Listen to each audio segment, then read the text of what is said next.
Welcome बच्चों, buildup the roots academy में आपका स्वागत है। बेटा जी, आज हम पढ़ने वाले हैं आपकी साइंस का बायो का चैप्टर नंबर 6 टिश्यूज़।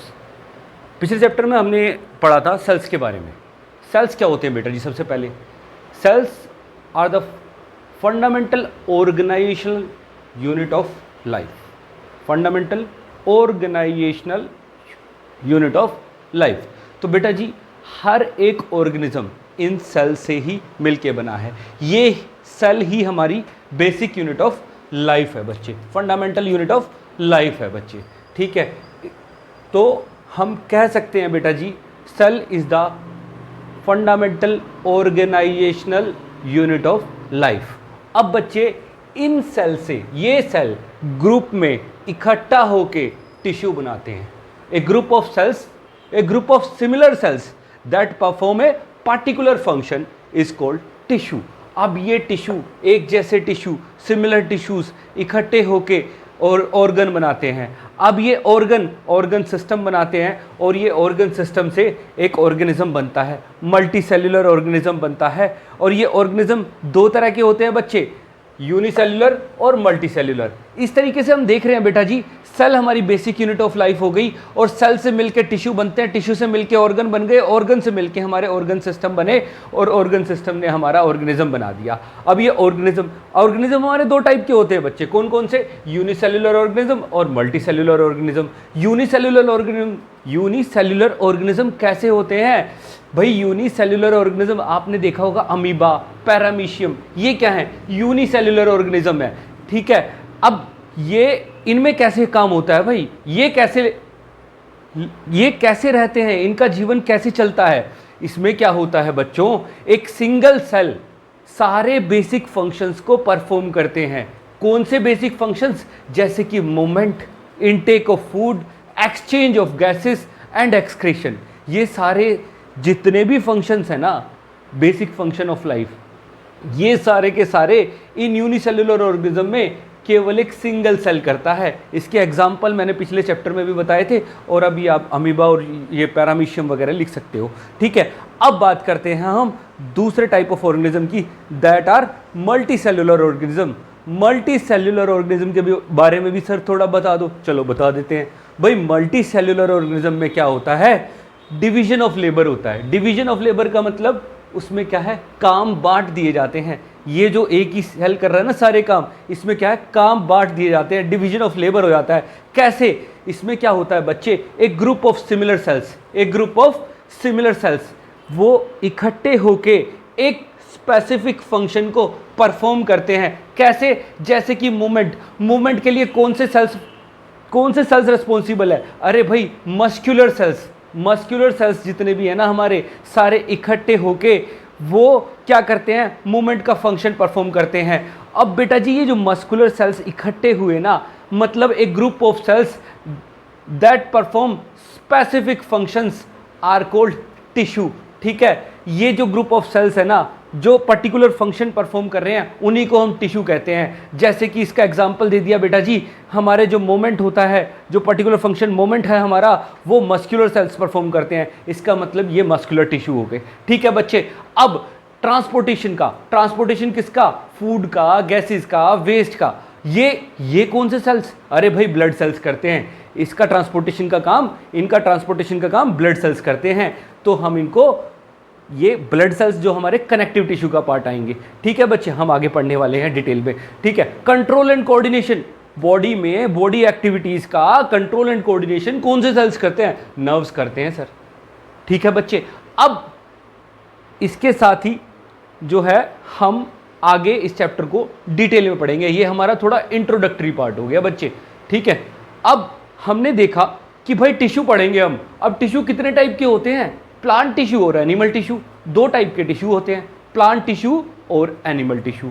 अब प्लांट टिश्यू कितने टाइप के होते हैं, आगे हम थोड़ा सा इसको डिटेल में देखते हैं बच्चे।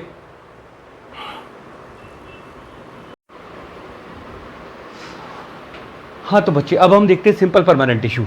सबसे पहले हम देखेंगे एपिडर्मिस क्या होती है।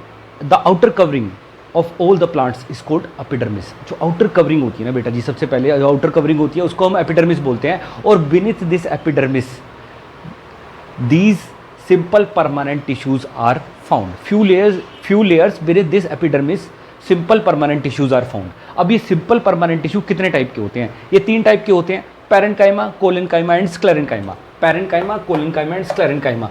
सर इनके काम क्या क्या हैं? पैरेन्काइमा का मेन काम क्या है? Storage of food. कोलेनकाइमा का they provide flexibility to the plants and plants parts, ठीक है। स्क्लेरेन्काइमा ये क्या करते हैं बच्चे? स्ट्रेंथ प्रोवाइड करते हैं, किसको? पार्ट्स ऑफ प्लांट को। जितने भी स्ट्रेंथ प्रोवाइड करने का काम है वो स्क्लेरेन्काइमा का है, प्लांट्स को या फिर प्लांट्स के पार्ट्स को, ठीक है बच्चे। अब सर ये किस टाइप के सेल्स होते हैं? भाई ये लिविंग सेल्स होते हैं, पैरेन्काइमा लिविंग सेल्स होते हैं, कोलेनकाइमा भी लिविंग सेल्स होते हैं और स्क्लेरेन्काइमा डेड सेल्स होते हैं बच्चे। स्क्लेरेन्काइमा डेड सेल्स होते हैं, ठीक है, इसीलिए ये ज़्यादातर स्ट्रेंथ प्रोवाइड करने का ही काम करते हैं, ठीक है। अब दिखते कैसे हैं सर ये जो पैरेन्काइमा सेल्स होते हैं ना, ये जनरली क्या है? अनस्पेशलाइज्ड सेल्स होते हैं, मतलब पूरी तरह डेवलप नहीं होते, ठीक है। और ये क्या है? इनकी जो सेल वॉल होती है काफ़ी थिन होती है। क्या? सेल वॉल काफ़ी थिन होती है। सर ये कोलेनकाइमा कैसे दिखते हैं? दीज आर एलोंगेटेड सेल्स, मतलब ये थोड़े से एलोंगेटेड दिखते हैं और इनकी जो सेल वॉल है वो इरेगुलरली थिकेंड होती है, मतलब कहीं से मोटी कहीं से पतली, कहीं से मोटी कहीं से पतली। कोलेनकाइमा की जो सेल वॉल है वो कुछ इस तरीके से दिखती है। अब स्क्लेरेन्काइमा की सर, स्क्लेरेन्काइमा जो होते हैं लॉन्ग सेल्स होते हैं और इनकी जो लॉन्ग और नैरो होते हैं, सॉरी लॉन्ग और नैरो होते हैं। स्क्लेरेन्काइमा की जो सेल्स होते हैं लॉन्ग और नैरो होते हैं और इनकी जो सेल वॉल होती है वो काफ़ी मोटी होती है, थिक सेल वॉल होती है, थिक सेल वॉल होती है। थोड़ा शॉर्टकट में लिखा हो बच्चे, ठीक है। सर ये सेल्स किस तरीके से अरेंज होते हैं? पैरेन्काइमा जो है वो लूजली अरेंज होते हैं। कैसे? लूजली अरेंज होते हैं, और जब लूजली अरेंज होंगे तो इनके बीच में जो इंटरसेल्युलर स्पेस होगा वो काफ़ी ज़्यादा होगा।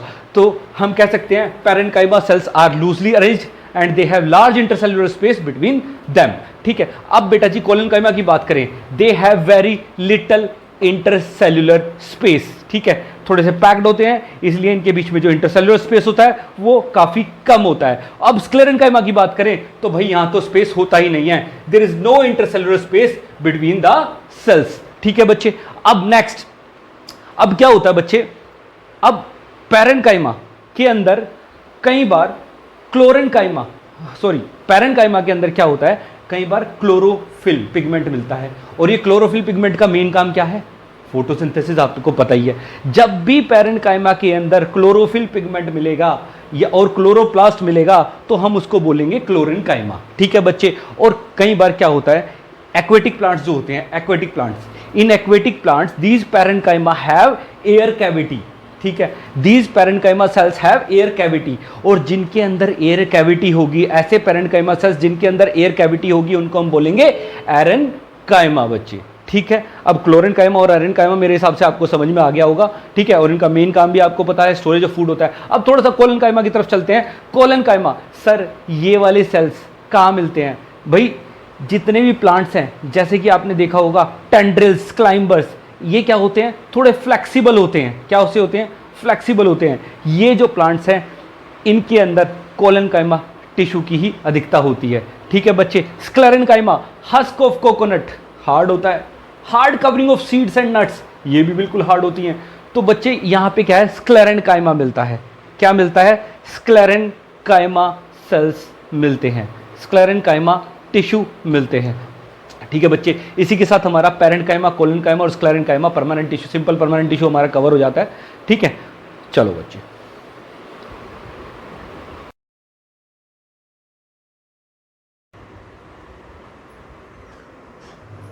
हाँ तो बच्चे अभी तक हमने देखा सिंपल परमानेंट टिश्यू, अभी हम देखते हैं कॉम्प्लेक्स परमानेंट टिश्यू।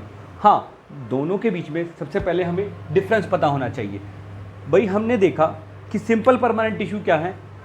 एक ही टाइप के, सिमिलर टाइप ऑफ सेल से मिलके बने होते हैं। सिंपल परमानेंट टिश्यू में या तो कोलेनकाइमा होगा या पैरेन्काइमा होगा या स्क्लेरेन्काइमा होगा। जैसे हम एग्जांपल में देख सकते हैं, ये देखो बेटा जी, ये क्या है? ब्लैक कलर के मार्कर्स, और ये क्या है? ब्लू कलर के मार्कर्स, और ये क्या है? ग्रीन कलर के मार्कर्स। तो बेटा जी ये क्या है? पैरेन्काइमा, कोलेनकाइमा, स्क्लेरेन्काइमा, मतलब कि सब के सब जो भी सेल्स हैं मिलके बने हैं सिमिलर टाइप ऑफ सेल से, ठीक है। तो वो क्या हो गए? सिंपल। सिंपल मतलब एक जैसे सिमिलर सेल से मिलके बने हैं, तो वो simple permanent tissue. Complex permanent tissue का मतलब है जब more than one type of cells, एक टिश्यू को बनाने के लिए more than one types of cells इकट्ठे हो जाएं तो उसमें क्या है, वो कॉम्प्लेक्स हो जाते हैं। तो बेटा जी complex permanent tissue constitute more than one type of cells. जैसे कि बेटा जी हम देखते हैं ये इसमें क्या है, देखो अलग अलग टाइप के सेल्स मिलके, मतलब अलग अलग टाइप के मार्कर्स मिलके ये बंडल बना रहे हैं, तो इट मीन्स ये क्या है, कॉम्प्लेक्स है। तो बेटा जी complex permanent tissue constitute more than one type of cells. ठीक है बच्चे, अब आगे हम देखते हैं कॉम्प्लेक्स परमानेंट टिश्यू के टाइप्स। कॉम्प्लेक्स परमानेंट टिश्यू के दो टाइप होते हैं, कौन कौन से, जाइलम और फ्लोएम। जाइलम और फ्लोएम दोनों मिलके क्या बनाते हैं, vascular bundle. Vascular bundle, vascular bundle भाई, वॉस्कुलर बंडल जो है ये वॉस्कुलर टिश्यू से मिलके बनता है। ये एक इनकी कैरेक्टरिस्टिक्स है जो कि इनको टेरेस्ट्रियल एनवायरनमेंट में एग्जिस्ट करने में हेल्प करती है। तो बच्चे इसका वॉस्कुलर बंडल का काम क्या है, ये जाइलम और फ्लोएम से मिलके जो है बना है वॉस्कुलर बंडल। इन दोनों को मिला के हम वॉस्कुलर बंडल बोलते हैं। और ये दोनों क्या है बेटा जी, ये दोनों क्या है, कंडक्टिंग टिश्यू है। कंडक्टिंग टिश्यू मतलब ये कुछ लाने और ले जाने का काम करते हैं। तो बेटा जी जाइलम क्या कंडक्ट करता है, जाइलम क्या लेके जाता है, जाइलम वाटर और मिनरल्स को कंडक्ट करता है। कहाँ से कहाँ तक, अरे भाई जितना भी एब्जॉर्प्शन का काम है वो कौन करता है प्लांट्स में, रूट्स करती है। रूट्स के अंदर क्या होता है, हेयर लाइक स्ट्रक्चर होता है, ठीक है, वो क्या करते हैं, एब्जॉर्प्शन में हेल्प करते हैं। जितना भी वाटर और मिनरल्स वो ग्राउंड से एब्जॉर्ब करते हैं, वो जरूरत तो प्लांट के हर एक पार्ट को है, वो क्या करते हैं बेटा जी, अब जाइलम जो है इनको वाटर और मिनरल को एब्जॉर्ब करके प्लांट के हर एक हिस्से तक पहुंचाने का काम ये जाइलम करता है। क्या ये जाइलम अकेला करता है, अरे भाई जाइलम के पास डिफरेंट टाइप्स ऑफ सेल्स हैं, ठीक है, कौन कौन से, जैसे कि xylem parenchyma, xylem fibres, tracheids और वेसल्स, इनकी हेल्प से जाइलम ये काम करता है। ठीक है, अब जाइलम के अंदर जो डिफरेंट टाइप ऑफ सेल्स हैं इनके थोड़े काम भी थोड़े डिफरेंट है। कैसे भैया, जाइलम पैरेन्काइमा इनका काम है storage of food. Parenchyma word जहां आ गया मतलब फूड को स्टोर करने का काम करता है। ठीक है, जाइलम फाइबर्स बेटा जी ये डेड टिश्यू होते हैं, डेड फाइबर जहां गया डेड, और मेनली फाइबर्स का क्या है, स्ट्रक्चर को सपोर्ट करने का काम होता है। तो बेटा xylem fibres are supportive in nature, ठीक है, वो स्ट्रक्चर को सपोर्ट करते हैं। ट्रैकिड्स और वेसल्स, अगर हम ट्रैकिड्स और वेसल्स को देखते हैं तो बेटा जी इन दोनों का स्ट्रक्चर क्या है, ट्यूब लाइक होता है, ट्यूबुलर स्ट्रक्चर होता है, और इनकी जो वॉल्स होती हैं थोड़ी थिक होती हैं। आप ये पिक्चर में इन पिक्चर में आप आराम से देख सकते हो इनको, जाइलम पैरेन्काइमा कैसे होते हैं, जाइलम फाइबर्स कैसे होते हैं, ट्रैकिड्स कैसे होते हैं और वेसल्स कैसे होते हैं। ठीक है बच्चे, इन पिक्चर्स के अंदर आपको क्लियरली विजिबल है। ठीक है, अब आगे हम देखते हैं फ्लोएम बच्चे, फ्लोएम भी हमारा क्या है, 4-5 टाइप के सेल से मिलकर बना है। कौन कौन से, सिव ट्यूब, सिव प्लेट या सिव सेल भी कहते हैं हम इनको, कंपेनियन सेल्स, फ्लोएम फाइबर्स और फ्लोएम पैरेन्काइमा। ठीक है बच्चे, अब ये 5 टाइप के सेल्स मिलके फ्लोएम को बनाते हैं। ठीक है, अब फ्लोएम का काम क्या है, मेनली फ्लोएम का मेन काम है जो भी हमारी लीव्स, जो भी प्लांट्स की लीव्स जो है खाना बनाती हैं, मतलब फोटोसिंथेसिस का काम कहाँ होता है, अरे भाई वहीं तो होगा जहाँ पे क्लोरोफिल पिगमेंट होगा। क्लोरोफिल पिगमेंट कहाँ पे, लीव्स में। तो लीव्स क्या है, फोटोसिंथेसिस का काम करती है, फोटोसिंथेसिस से खाना बन गया प्लांट्स का। अब ये खाना तो सबको, हर एक पार्ट को चाहिए ना भाई, तो ये खाने को, ये फूड को ट्रांसपोर्ट करने का काम ये हमारी फ्लोएम करती हैं। ये देखो ये डायग्राम्स, ये पिक्चर है, इसमें आप क्लियरली देख सकते हैं कैसे वाटर और फूड का ट्रांसपोर्टेशन हो रहा है जाइलम और फ्लोएम के थ्रू। ठीक है बच्चे, अब फ्लोएम के जो सेल्स होते हैं ये sieve tube, sieve plate, companion cells, phloem fibres, phloem parenchyma, इनका काम क्या है। फ्लोएम पैरेन्काइमा, भाई पैरेन्काइमा मतलब storage of food, phloem fibres dead cells होते हैं तो स्ट्रक्चर को ही सपोर्ट करेंगे। हाँ, फ्लोएम के जो सारे सेल्स हैं ये लिविंग सेल्स होते हैं एक्सेप्ट फ्लोएम फाइबर्स। ठीक है बच्चे, और सिव ट्यूब ये भी क्या है बच्चे, ट्यूब लाइक स्ट्रक्चर होता है जो ट्रांसपोर्टेशन ऑफ फूड में हेल्प करेगा। सिव प्लेट, ये सिव सेल्स होते हैं पर। तो बच्चे इस तरीके से हमने देखा ये कॉम्प्लेक्स परमानेंट टिश्यू हमारा खत्म होता है। ठीक है,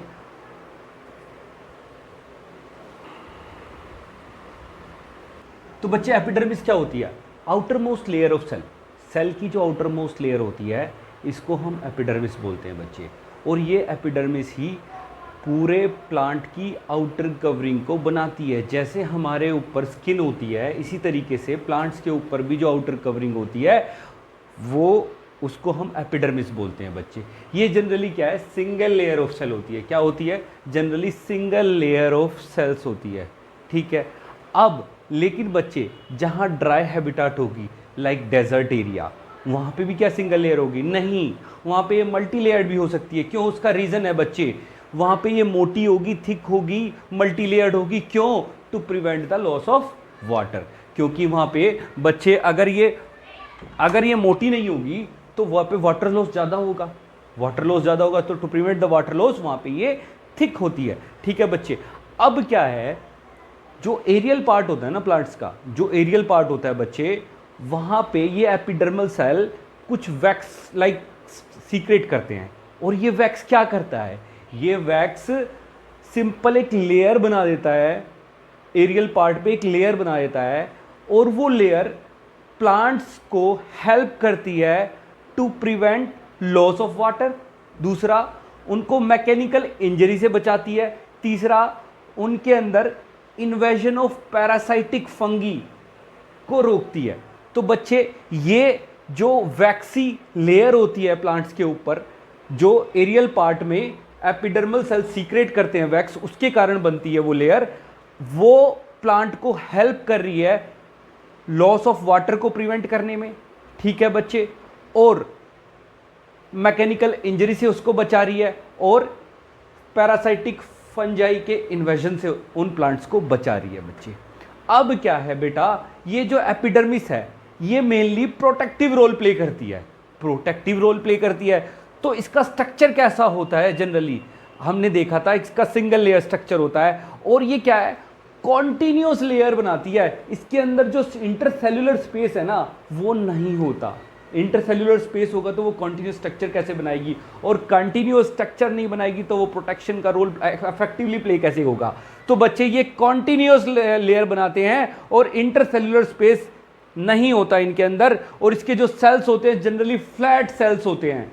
और ये जो इनकी आउटर वॉल होती है ना, एपिडर्मिस की जो आउटर वॉल होती है वो इनर वॉल से ज़्यादा थिक होती है, जिसकी वजह से ये प्रोटेक्शन वाला जो रोल है वो इफेक्टिवली प्ले कर पाते हैं, ठीक है। तो बच्चे ये देखा हमने एपिडर्मिस के बारे में। अब इस एपिडर्मिस के अंदर कुछ पोर्स होते हैं, वो पोर्स क्या है हम आगे पढ़ते हैं। हाँ तो बच्चे हमने देखा एपिडर्मिस के अंदर कुछ स्मॉल पोर्स होते हैं। कौन से एपिडर्मिस के अंदर? एपिडर्मिस ऑफ लीफ के अंदर कुछ स्मॉल पोर्स होते हैं, उनको हम क्या बोलते हैं? स्टोमेटा, स्टोमेटा बोलते हैं। अब बेटा जी इस स्टोमेटा के पास क्या होते हैं? दो किडनी शेप के सेल्स होते हैं। ये दो किडनी शेप के सेल्स को हम क्या बोलते हैं? गार्ड सेल्स बोलते हैं। और इसका मेन काम क्या है स्टोमेटा का? इसका मेन काम है, इन दो गार्ड सेल्स का मेन काम है exchange of gases with atmosphere.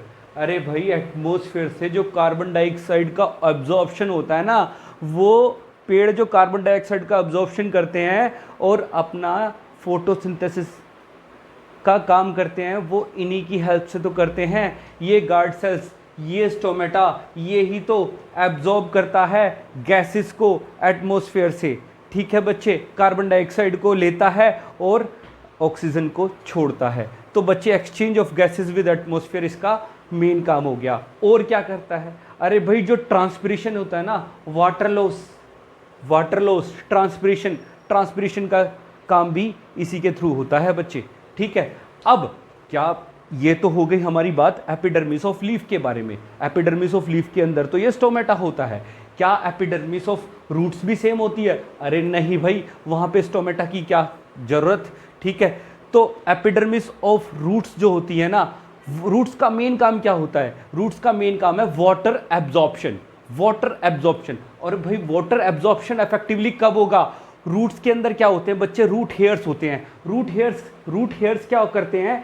उसके सरफेस एरिया को इंक्रीज कर देते हैं, रूट्स के सरफेस एरिया को इंक्रीज कर देते हैं। और रूट्स के सरफेस एरिया को इंक्रीज करने से हेल्प किस में मिलती है? अरे भाई जब सरफेस एरिया इंक्रीज होगा तो वाटर का एब्जॉर्प्शन, मिनरल का एब्जॉर्प्शन वो भी इंक्रीज होगा। तो बेटा जी ये वाटर एब्जॉर्प्शन और मिनरल के एब्जॉर्प्शन में जो ये रूट हेयर्स होते हैं वो हेल्प करते हैं। तो बच्चे एपिडर्मिस ऑफ लीफ के अंदर क्या होते हैं? एपिडर्मिस ऑफ लीफ जो है वो डिफरेंट होती है एपिडर्मिस ऑफ रूट से। ठीक है बच्चे, इस तरीके से हमने देखा। अब आगे देखते हैं सर डेजर्ट प्लांट में क्या होता है। डेजर्ट के अंदर जो प्लांट्स होते हैं क्या उनकी एपिडर्मिस भी ऐसी होती है? अरे नहीं भाई, डेजर्ट्स के अंदर जो प्लांट्स होंगे अगर ऐसी ही एपिडर्मिस होगी तो दुनिया भर का ट्रांसपिरेशन हो जाएगा, सारा वाटर लॉस हो जाएगा, प्लांट्स मर जाएंगे। तो भैया ऐसा नहीं होता। प्लांट्स अपने को बचाने के लिए क्या होता है, डेजर्ट प्लांट्स के अंदर क्या होता है, आउटर लेयर पे, एपिडर्मिस की आउटर लेयर पे एक थिक वैक्सी कोटिंग होती है। थिक वैक्सी कोटिंग होती है कौन से केमिकल सब्सटेंस की? क्यूटिन की। क्यूटिन एक केमिकल सब्सटेंस है जो प्लांट्स को वाटर प्रूफ बनाता है, मतलब लॉस ऑफ वाटर को प्रिवेंट करता है। तो बच्चे डेजर्ट प्लांट्स के अंदर क्या होता है, आउटर कवरिंग पे एक क्यूटिन की लेयर होती है और ये क्यूटिन जो है केमिकल, ऐसा केमिकल सब्सटेंस है जो प्लांट्स को वाटर प्रूफ बनाता है, वो उनके अंदर से वाटर लॉस नहीं होने देता। तो बच्चे अब आगे सर यंग प्लांट्स और ओल्ड प्लांट्स में क्या फ़र्क, क्या डिफरेंस हो जाता है? क्या होता है बच्चे, जब यंग प्लांट्स होता है और वो ओल्ड प्लांट्स के अंदर, जब यंग से ओल्ड प्लांट हो जाता है, मतलब जैसे जैसे प्लांट की एज बढ़ती है तो क्या होता है, उसकी जो आउटर लेयर है, आप देखते हो पहले जो उसकी एपिडर्मिस है, आउटर कवरिंग है, वो बहुत ही सॉफ्ट होती है, आराम से हम उसका छिलका उतार सकते हैं। लेकिन ओल्ड प्लांट्स में क्या होता है, वो डेड सेल्स की बनती है। वो जो कोर्क होती है उसका आउटर कवरिंग को हम कोर्क बोलते हैं। जो ये ओल्ड प्लांट्स होते हैं उनके आउटर कवरिंग को हम, बहुत हार्ड हो जाता है और उसको हम कोर्क बोलते हैं। अब बेटा जी ये कोर्क जो है वो डेड सेल्स का बनता है। आप देखते हैं ना उसको, सिंपली जैसे यंग प्लांट होता है उसकी हम लेयर छील लेते हैं, बट ओल्ड प्लांट्स में ऐसा नहीं कर पाते। उसमें क्या है, एक आउटर हार्ड सा सब्सटेंस होता है जिसको हम कोर्क बोलते हैं। ये डेड सेल्स का बना होता है और इसके अंदर एक केमिकल सब्सटेंस सीक्रेट होता है, सुबेरिन। अब इस सुबेरिन का काम क्या है, ये सुबेरिन जो है ना इन प्लांट्स को इम्परवियस बना देता है टू गैसेस एंड वाटर, मतलब गैसेस और वाटर का एक्सचेंज नहीं हो पाता यहाँ पे इस सुबेरिन के कारण। ठीक है बच्चे, तो इस तरीके से बेटा जी हमने अभी एपिडर्मिस के बारे में पढ़ लिया। ठीक है बच्चे, चलो आगे बढ़ते हैं।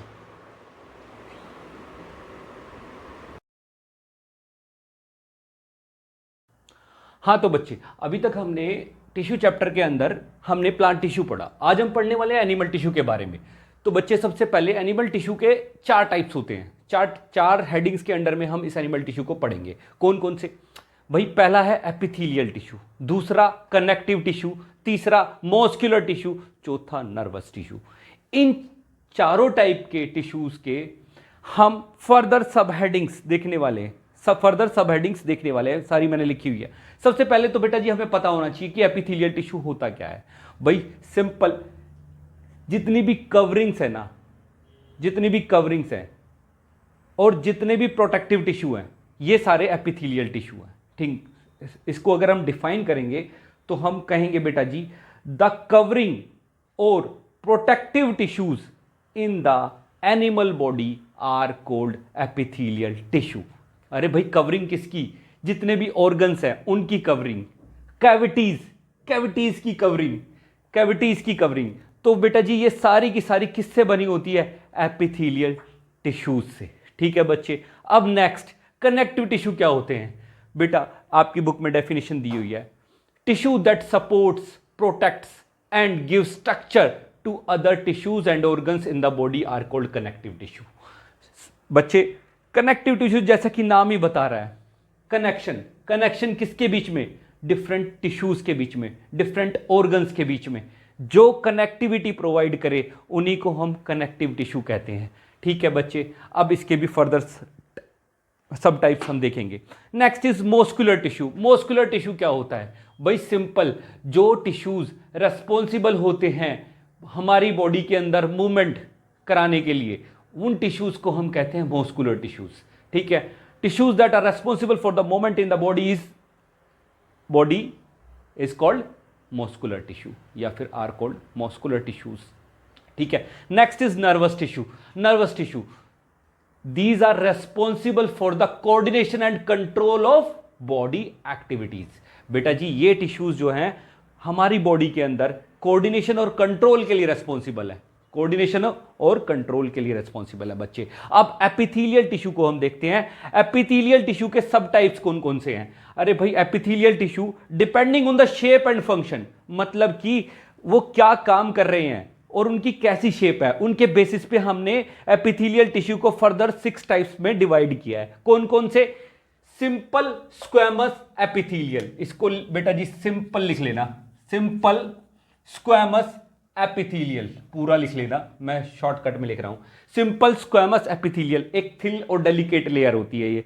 स्ट्रैटिफाइड स्क्वैमस, स्ट्रैटिफाइड, स्ट्रैटा मतलब लेयर्स, इसमें मल्टी लेयर्ड होता है, ये मल्टी लेयर्ड होता है स्ट्रैटिफाइड स्क्वैमस एपिथेलियल टिश्यू।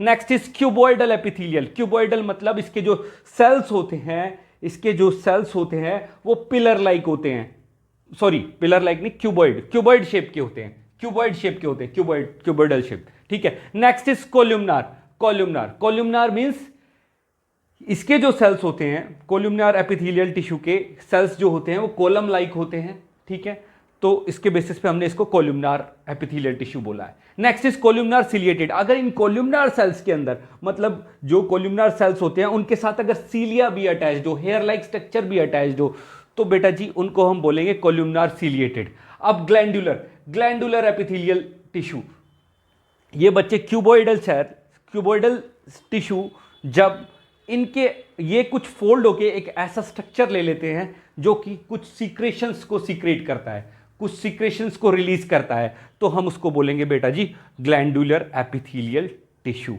ठीक है। इसी के साथ बेटा जी हमारा एपिथेलियल टिश्यू के टाइप्स भी हमने यहाँ पढ़ लिए। अब हम इनको एक एक करके एक्सप्लेन करेंगे बाद में। अभी मैं थोड़ा कनेक्टिव टिश्यू के बारे में बताता हूँ। कनेक्टिव टिश्यू को हम पढ़ने वाले हैं इन 7 सब हेडिंग्स के अंडर में। कौन कौन सी? भाई ब्लड, बहुत इंपॉर्टेंट कनेक्टिव टिश्यू है। Blood, bone, ligament, tendon, cartilage, areolar, adipose. चिंता मत करो, बाद में एक एक करके बहुत अच्छे से एक्सप्लेन करने वाला हूं। नेक्स्ट इज मस्कुलर टिश्यू बेटा जी 3 हेडिंग्स के अंडर में हम पढ़ेंगे। Striated muscular tissue, unstriated muscular tissue और कार्डियक मस्कुलर टिश्यू, ठीक है बेटा जी। नेक्स्ट इज नर्वस टिश्यू हमारे, जैसा कि मैंने बता दिया आपको, ये कोऑर्डिनेशन और कंट्रोल के लिए रिस्पॉन्सिबल होता है। अब ये 2 टाइप्स के होते हैं नर्वस टिश्यू के अंदर, 2 टाइप्स के सेल्स होते हैं। कौन कौन से? नर्व सेल्स जिनको हम न्यूरॉन्स भी बोलते हैं, दूसरा है ग्लायल सेल्स। अब बेटा जी आगे वीडियोस के अंदर हम इसका एक एक का एक्सप्लेनेशन पढ़ेंगे बच्चे।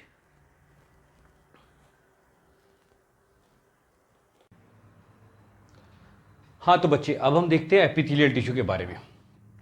सबसे पहले एपिथेलियल टिश्यू होता क्या है? द कवरिंग और protective tissues in animal body are epithelial tissues. जो भी कवरिंग है या फिर प्रोटेक्टिव टिश्यूज एनिमल बॉडी में, वो सब के सब एपिथेलियल टिश्यू है, ठीक है। मेन काम क्या है इनका? भाई it covers body organs and cavities. जितनी भी बॉडी ऑर्गन्स होती हैं सबकी आउटर कवरिंग एपिथेलियल टिश्यू की बनी होती है। जितनी भी कैविटीज हैं उनके अंदर की जो लाइनिंग है वो सारी की सारी एपिथेलियल टिश्यू की बनी होती है।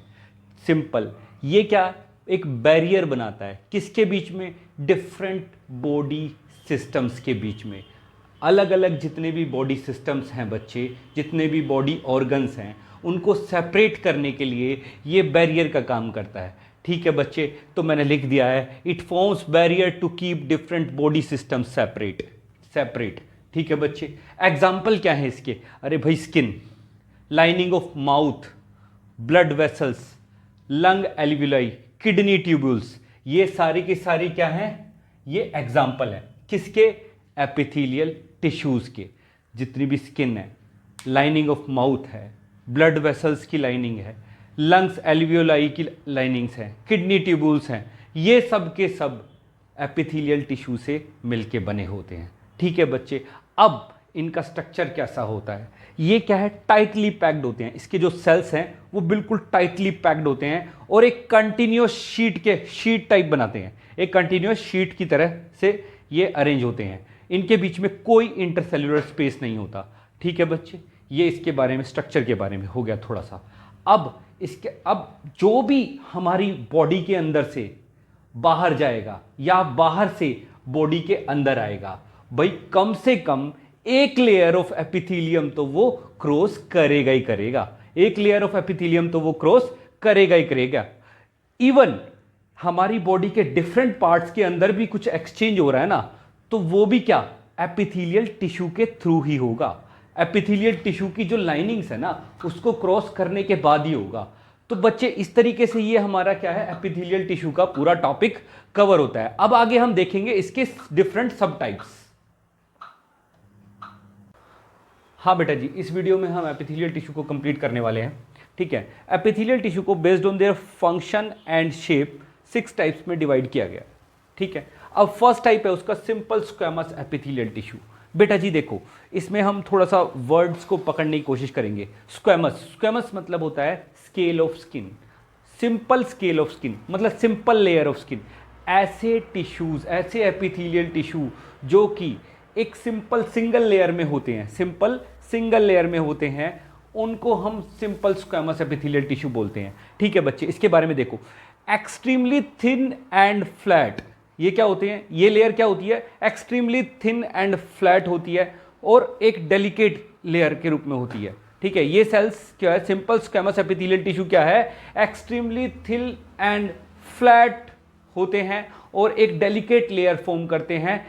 ऐसे कहां पर मिलते हैं ये बॉडी में, बॉडी में मिलते हैं ये बेटा जी linings of blood vessel and lungs alveoli, दूसरा oesophagus and lining of mouth. ठीक है, अब देखो बच्चे, देखो हमने पढ़ा होगा 7th 8th क्लास में रेस्पिरेशन चैप्टर है, उसके अंदर हमने देखा है एल्वियोलाई और ब्लड कैपिलरीज के बीच में O2 और CO2 का एक्सचेंज होता है। भाई ऐसी जगहों पर जहां पे गैसियस एक्सचेंज हो रहा है, तो हमारी जितनी ज़्यादा थिन लेयर होगी उतना ज़्यादा फैसिलिटेट करेगी इस एक्सचेंज को, इनके एक्सचेंज को। तो बेटा जी ऐसी जगहों पर क्या है, डेलिकेट लेयर, थिन लेयर चाहिए, तो इसीलिए वहां पे simple squamous epithelial tissue present होता है। तो बेटा जी सिंपल स्क्वैमस एपिथेलियल टिश्यू कहां मिलेगा, अगर कोई पूछे तो आपने बताना है simple linings of blood vessels and lungs alveoli, दूसरा और ओशियोफेगस एंड लाइनिंग्स ऑफ माउथ। ठीक है बच्चे, अब नेक्स्ट है हमारा stratified squamous. Stratified squamous, stratified बेटा, स्ट्रेटा मतलब होता है लेयर, स्ट्रेटिफाइड मतलब मल्टी लेयर्स होगा ये कहीं ना कहीं। बेटा जी इसके बारे में थोड़ा सा, these are arranged in many layers to prevent wear and tear. ठीक है बच्चे, तो स्ट्रेटिफाइड स्क्वैमस एपिथेलियल टिश्यू क्या होते हैं, जहां पर काफी सारी लेयर्स में ये सेल्स या टिश्यूज अरेंज हों। ठीक है, तो कहां पे होंगे अरेंज, ये जहां पे वियर एंड टीयर को प्रिवेंट करना होगा। तो ऐसे एग्जांपल कहां है हमारी बॉडी में, स्किन बच्चे, स्किन देखो, आउटर कवरिंग जो हमारी बॉडी की होती है स्किन, ये क्या है, ये स्ट्रेटिफाइड स्क्वैमस एपिथेलियल टिश्यू की बनी होती है। ठीक है बच्चे, अब नेक्स्ट थर्ड टाइप है कोल्यूमनार एपिथेलियल टिश्यू। कोल्यूमनार बेटा जी नाम पे जाएंगे थोड़ा सा, कोलम से बना है कोल्यूमनार। तो बेटा जी ऐसे टिश्यू, ऐसा एपिथेलियल टिश्यू जिसके जो सेल्स होते हैं ना वो कॉलम की शेप में होते हैं। कॉलम मतलब pillar like structure, pillar like structure होते हैं बेटा जी, पिलर लाइक स्ट्रक्चर होते हैं। इसके जो सेल्स होते हैं वो पिलर लाइक होते हैं, इस टाइप से अरेंज होंगे, पिलर लाइक स्ट्रक्चर होगा उनका।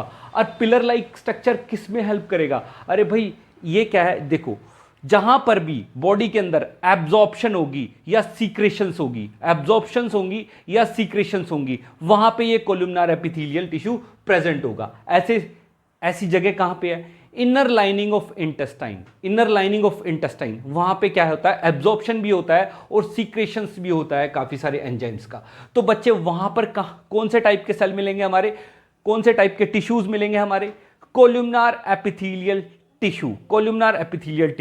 अब बच्चे कई बार ऐसा होता है कि ये जो कोलुमनार एपिथेलियल टिश्यू होते हैं ना, इनके साथ सीलिया लाइक स्ट्रक्चर, सीलिया क्या होते हैं, सीलिया होते हैं बेटा हेयर लाइक स्ट्रक्चर, वो अटैच्ड होते हैं। जहां पर भी इन कोलुमनार एपिथेलियल टिश्यू के साथ सीलिया अटैच्ड होंगे, हेयर लाइक स्ट्रक्चर अटैच्ड होंगे, वहां पर हम इनको बोलेंगे सीलिएटेड कोलुमनार एपिथेलियल टिश्यू। ठीक है बच्चे, अब ऐसे मिलेंगे कहां पर, ऐसे सेल्स, ऐसे टिश्यूज मिलेंगे हमें रेस्पिरेटरी ट्रैक्ट में। रेस्पिरेटरी ट्रैक्ट में ही क्यों, अरे भाई रेस्पिरेटरी ट्रैक्ट में इसलिए क्योंकि वहां पे क्या है, कई बार म्यूकस फॉर्मेशन होता है, और म्यूकस फॉर्मेशन, इस म्यूकस को बाहर निकालने के लिए ये हेयर लाइक स्ट्रक्चर सीलियाज प्रेजेंट होते हैं, क्योंकि ये उसके मूवमेंट में हेल्प करती हैं। ठीक है, ये स्ट्रक्चर उसके मूवमेंट में हेल्प करेंगे। ठीक है, म्यूकस की मूवमेंट में हेल्प करेंगे, उसको बाहर थ्रो करने में हेल्प करेंगे।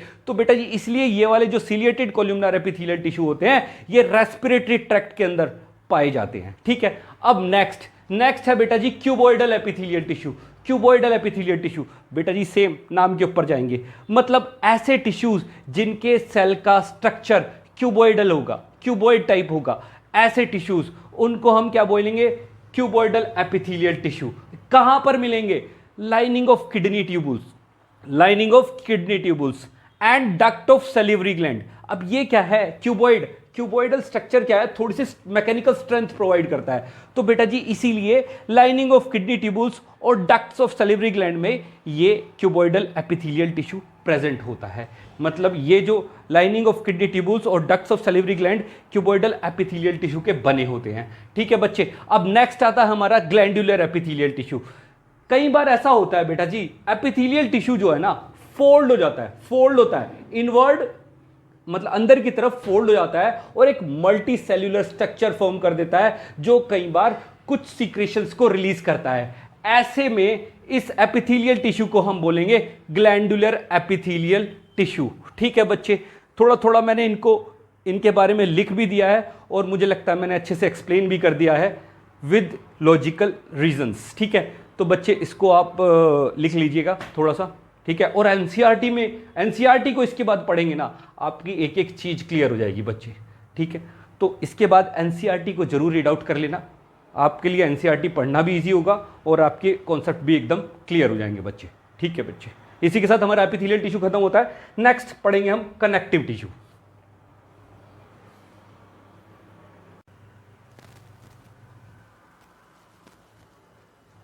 हाँ तो बच्चे इस वीडियो में देखेंगे हम कनेक्टिव टिश्यू के बारे में। कनेक्टिव टिश्यू हमारे कितने टाइप के होते हैं? कनेक्टिव टिश्यू हमारे टोटल 7 टाइप्स के होते हैं। कौन कौन से? Blood, bone, ligament, tendon, cartilage, adipose and areolar. ठीक है, अब सबसे पहले हम देखते हैं ब्लड को कनेक्टिव टिश्यू क्यों बोलते हैं बच्चे? सबसे पहली बात तो ब्लड क्या करता है? ब्लड भाई सारे ऑर्गन सिस्टम्स को कनेक्ट करता है। कैसे कनेक्ट करता है? अरे भाई सबको ऑक्सीजन यही तो देता है, सबको खाना ग्लूकोज यही तो देता है, सबका वेस्ट मटेरियल यही तो कैरी करता है। तो बच्चे हर एक पार्ट में ब्लड जाता है, इसलिए ये कनेक्ट सब ऑर्गन्स को ये कनेक्ट करता है, इसलिए ये कनेक्टिव टिश्यू है। दूसरा, अब ब्लड है क्या, किससे बना होता है, इसके अंदर क्या क्या चीज़ें होती हैं, ये सब क्वेश्चंस का जवाब हम देखेंगे। ठीक है बच्चे, ब्लड में क्या होता है? एक फ्लूइड मैट्रिक्स होती है जिसको हम क्या बोलते हैं? प्लाज्मा बोलते हैं। फ्लूइड मैट्रिक्स होती है जिसको बोलते हैं हम प्लाज्मा। अब इस प्लाज्मा के अंदर ये आरबीसी, डब्ल्यूबीसी और प्लेटलेट्स, ये तीनों सेल्स जो हैं, आरबीसीज, डब्ल्यूबीसीज और प्लेटलेट्स, ये सब सस्पेंडेड होते हैं। किसके अंदर? इस प्लाज्मा के अंदर, फ्लूइड मैट्रिक्स के अंदर। इसके अलावा और क्या होता है इसके अंदर? इसके अंदर भाई कुछ प्रोटीन्स भी होते हैं, सॉल्ट्स भी होते हैं और ये हार्मोन्स भी कैरी करता है। ठीक है बच्चे, तो पता लग गया हमें। एक फ्लूइड मैट्रिक्स होती है प्लाज्मा, उसके अंदर आरबीसीज, प्लेटलेट्स और डब्ल्यूबीसीज होते हैं, यही हमारा ब्लड होता है।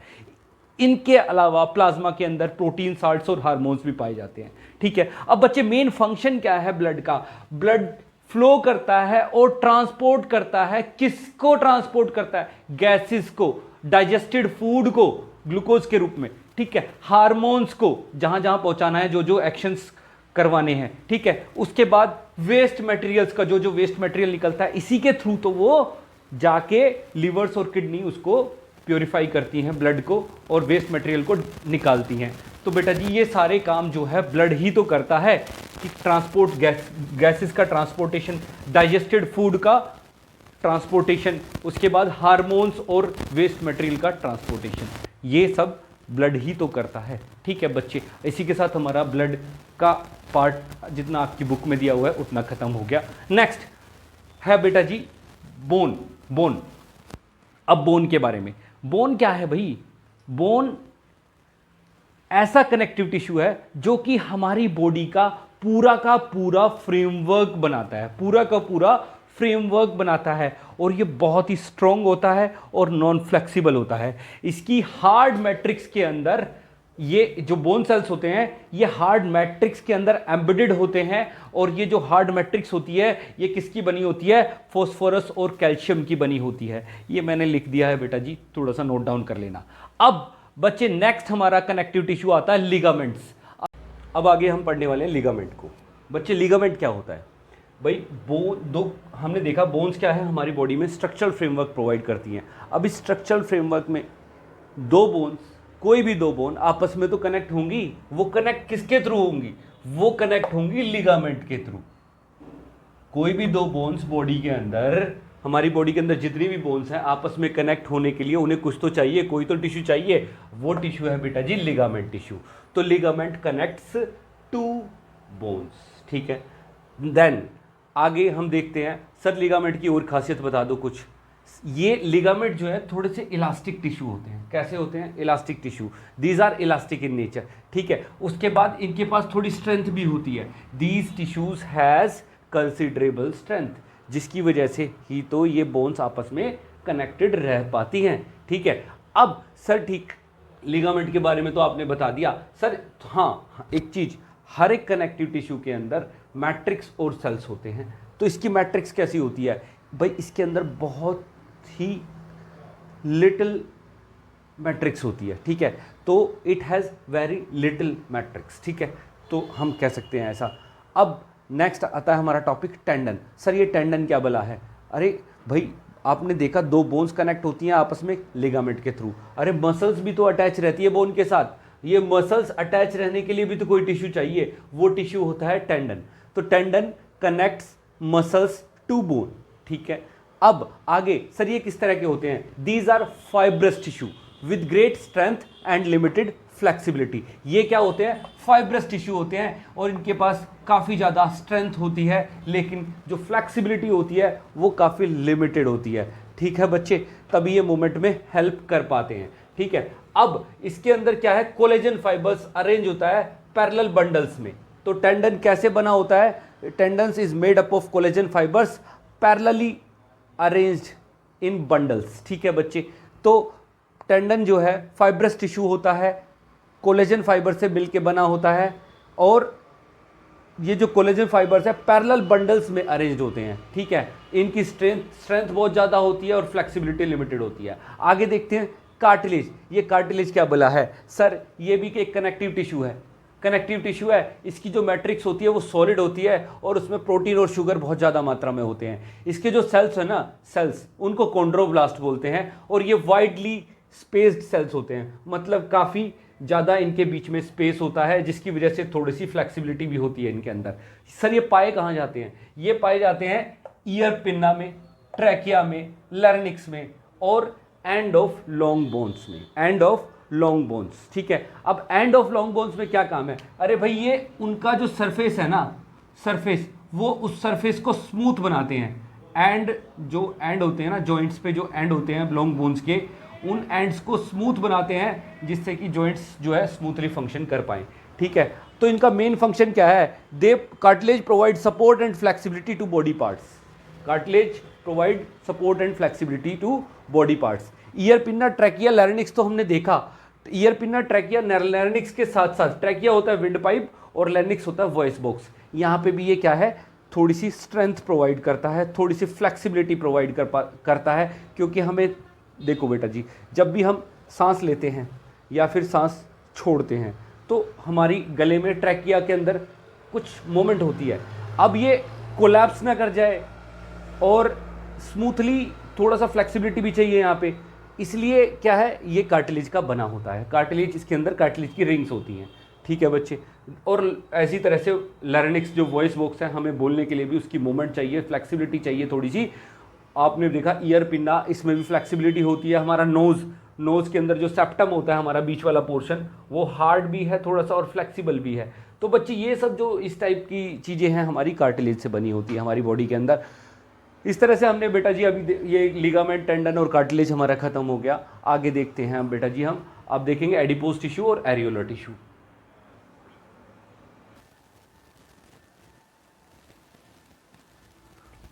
हाँ तो बच्चों, अभी तक हमने कनेक्टिव टिश्यू के बारे में देखा।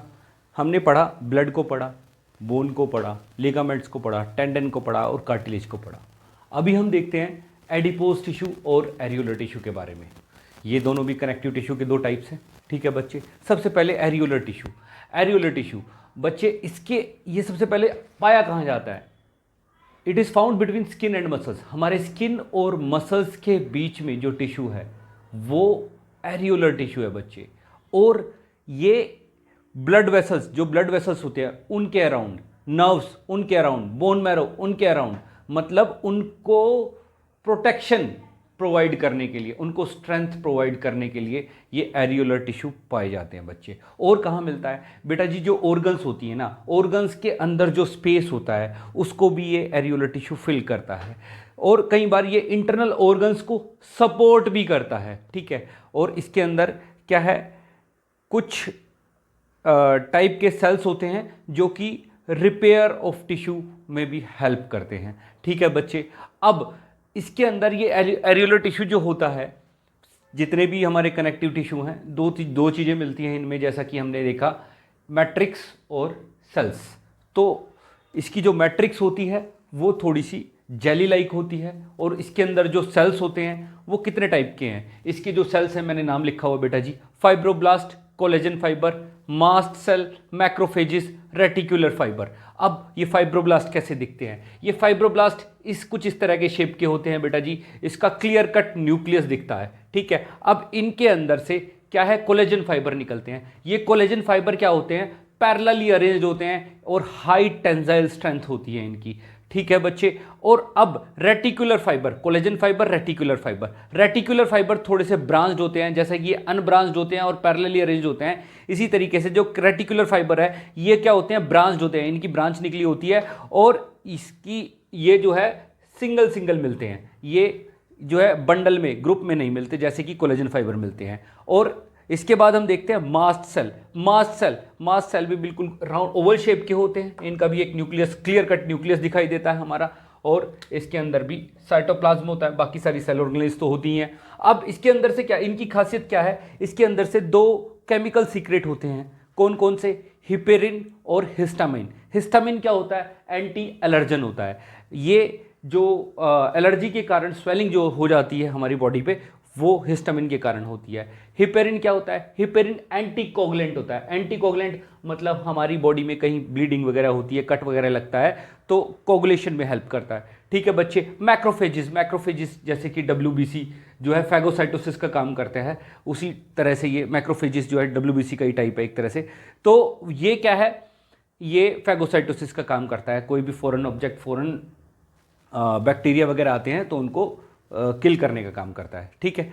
तो नेक्स्ट बेटा जी, ये हो गया हमारा एरियोलर टिश्यू के बारे में।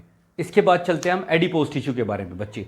एडिपोज टिश्यू कहाँ मिलता है? It is found below the skin and between internal organs, ठीक है। स्किन के जस्ट नीचे मिलता है ये, और इंटरनल ऑर्गन्स के बीच में उनको कुशन प्रोवाइड करता है, ठीक है बच्चे। और ये दिखता कैसा है भाई? ये कुछ इस तरीके का दिखता है। इसके जो एडिपोज टिश्यू जो होता है उसका, ये एडिपोसाइट सेल से मिलके बनता है। एडिपोसाइट जो सेल होते हैं उनके बीच में एक फैट ग्लोब्यूल होता है। फिर इस फैट ग्लोब्यूल के कारण इसका जो साइटोप्लाज्म है वो पेरिफेरी में चला जाता है, न्यूक्लियस भी पेरिफेरी में चला जाता है, जैसा कि ये बेटा न्यूक्लियस है हमारा, ठीक है। ये हमारा साइटोप्लाज्म है। तो इस फैट ग्लोब्यूल के कारण ये जो न्यूक्लियस है वो भी पेरिफेरी में चला जाता है, साइटोप्लाज्म भी पेरिफेरी में चला जाता है, ठीक है बच्चे। और अब ये जो एडिपोज टिश्यू है ये इंसुलेटर का काम भी करता है। इंसुलेटर का काम किससे? टेम्परेचर से। जितने ज़्यादा एडिपोज टिश्यू होंगे उतना ज़्यादा जो बाहर का टेम्परेचर होगा उसका बॉडी के टेम्परेचर पे असर कम होगा। जैसा कि हम देखते हैं बेटा जी, मोटे लोग जो होते हैं, मोटे लोगों में एडिपोज टिश्यू की क्वांटिटी बहुत ज़्यादा होती है, जिसकी वजह से क्या होता है, उन पे बाहर की ठंड का असर कम होता है। तो मतलब ये टेम्परेचर को मेंटेन करने का भी काम करते हैं एडिपोज टिश्यू, ठीक है बच्चे। इसी के साथ हमारा ये कनेक्टिव टिश्यू पूरा खत्म होता है। अब आगे चलते हैं हम मस्कुलर टिश्यू पे। मस्कुलर टिश्यू पे इस वीडियो में हम देखते हैं मस्कुलर टिश्यू के बारे में। तो बच्चे, मस्कुलर टिश्यू, हमारा मस्कुलर टिश्यू जो होता है वो सबसे पहले काम क्या है इसका? It is responsible for all type of movements in our body. हमारी बॉडी में जितने भी टाइप के मूवमेंट होते हैं सबके लिए रिस्पॉन्सिबल हमारा मस्कुलर टिश्यू है। इनका जो मस्कुलर टिश्यू है, अब ये कैसे बना होता है? ये इलोंगेटेड सेल्स होते हैं इसके अंदर, जिनको हम मसल फाइबर के नाम से भी जानते हैं। ठीक है, इसके अंदर एक टाइप का प्रोटीन होता है जिसको हम बोलते हैं कॉन्ट्रैक्टाइल प्रोटीन। ये कॉन्ट्रैक्टाइल प्रोटीन क्या करता है? कॉन्ट्रैक्ट करता है, रिलैक्स करता है, कॉन्ट्रैक्ट करता है, रिलैक्स करता है, जिसकी वजह से मूवमेंट कोज होती है बेटा जी। अब नेक्स्ट है इसके टाइप्स। टाइप्स कितने टाइप के हैं? मस्कुलर टिश्यू हमारे 3 टाइप के हैं। कौन कौन से? स्ट्राइटेड, अनस्ट्राइटेड और कार्डियक। ठीक है बच्चे, स्ट्राइटेड मस्कुलर टिश्यू के बारे में सबसे पहले हम पढ़ेंगे बेटा जी। इनको हम वॉलंटरी मसल फाइबर्स के नाम से भी जानते हैं।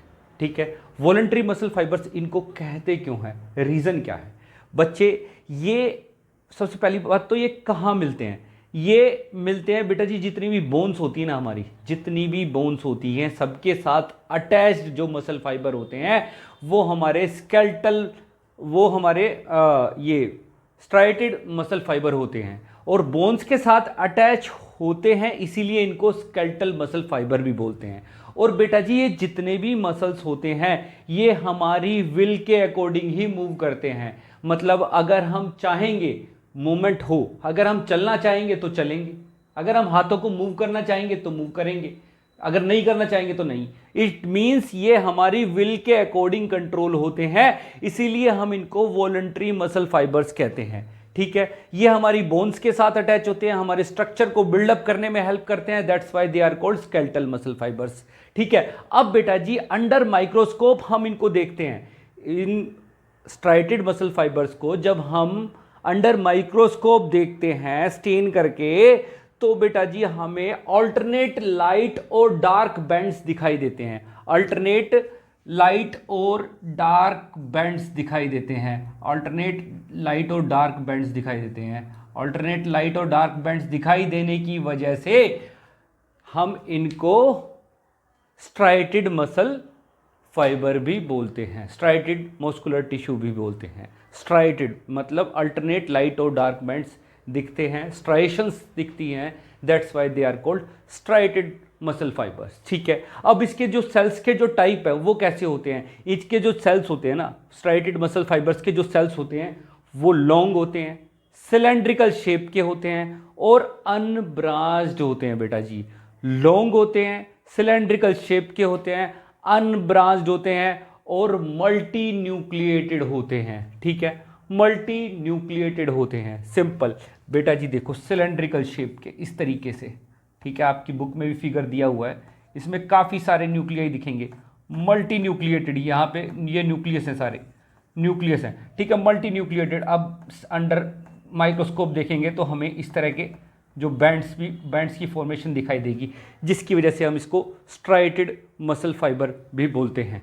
ठीक है बच्चे, मल्टी न्यूक्लिएटेड होते हैं, अनब्रांच्ड होते हैं, बिल्कुल एक ही सिलेंड्रिकल शेप के होते हैं, कोई ब्रांच नहीं दिख रही ना इसमें, अनब्रांच्ड होते हैं। और ये मिलते कहाँ हैं? लिम्स में, जैसा कि मैंने बताया, हाथ पैर जितने भी बोन्स हैं सबके साथ अटैच यही होते हैं हमारे स्ट्राइटेड मसल फाइबर्स। ठीक है बच्चे, अब नेक्स्ट देखते हैं हम अनस्ट्राइटेड मसल फाइबर या अनस्ट्राइटेड मस्कुलर टिश्यू। ठीक है बच्चे, जितनी भी इनवॉलंटरी मूवमेंट है बेटा जी, इनवॉलंटरी मूवमेंट मतलब कि जैसे कि देखो movement of food in alimentary canal. Alimentary canal में एक बार हम खाना खाते हैं तो मूव अपने आप करता है ना भाई फूड, हम उनको कहते तो नहीं है, हम कहीं हमारे हाथ में तो नहीं है उसकी मूवमेंट। उसके बाद contraction and relaxation of blood vessels.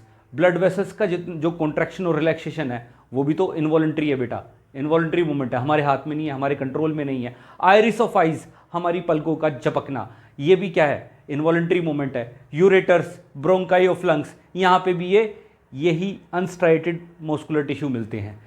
ये सारी की सारी मूवमेंट बेटा इनवॉलंटरी मूवमेंट होती हैं हमारी, इसीलिए हम इनको इनवॉलंटरी मसल्स कहते हैं। क्या कहते हैं? इनवॉलंटरी मसल्स कहते हैं। और बेटा जी इसका दूसरा नाम स्मूथ मसल्स भी है, इसका दूसरा नाम स्मूथ मसल्स भी है। ठीक है बच्चे, अब जितनी भी मूवमेंट होती है हमारे, जहाँ पे भी हमारी इनवॉलंटरी मूवमेंट होती हैं वहाँ पे ये हमारे अनस्ट्राइटेड मस्कुलर टिश्यू मिलते हैं। अब बेटा जी इसके सेल्स कैसे होते हैं? इसके सेल्स बेटा जी लॉन्ग होते हैं, लंबे सेल्स होते हैं। जैसे उसके भी सेल्स जो स्ट्राइटेड मसल्स मस्कुलर टिश्यू थे वो भी हमारे लॉन्ग होते थे, ये भी लॉन्ग होते हैं, लेकिन वो क्या थे? सिलेंड्रिकल शेप के थे, ये स्पिंडल शेप के होते हैं। स्पिंडल शेप कैसी होती है बेटा जी? स्पिंडल शेप होती है ये कुछ इस तरह की पॉइंटेड शेप होती है बेटा जी।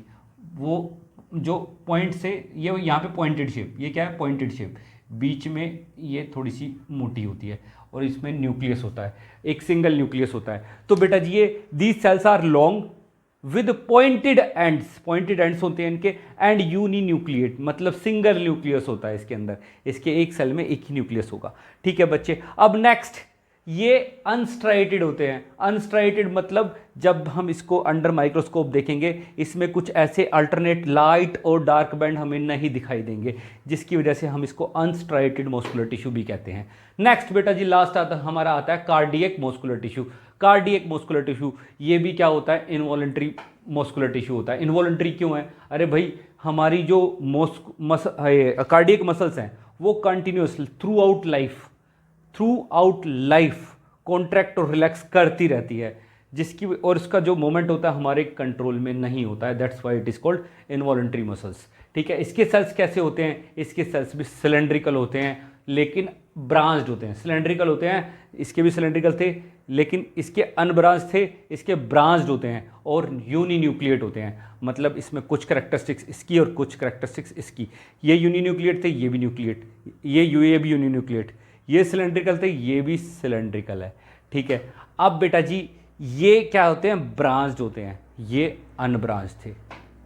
तो बच्चे इस तरीके से हमारा ये मस्कुलर टिश्यू भी यहाँ पे खत्म होता है बच्चे।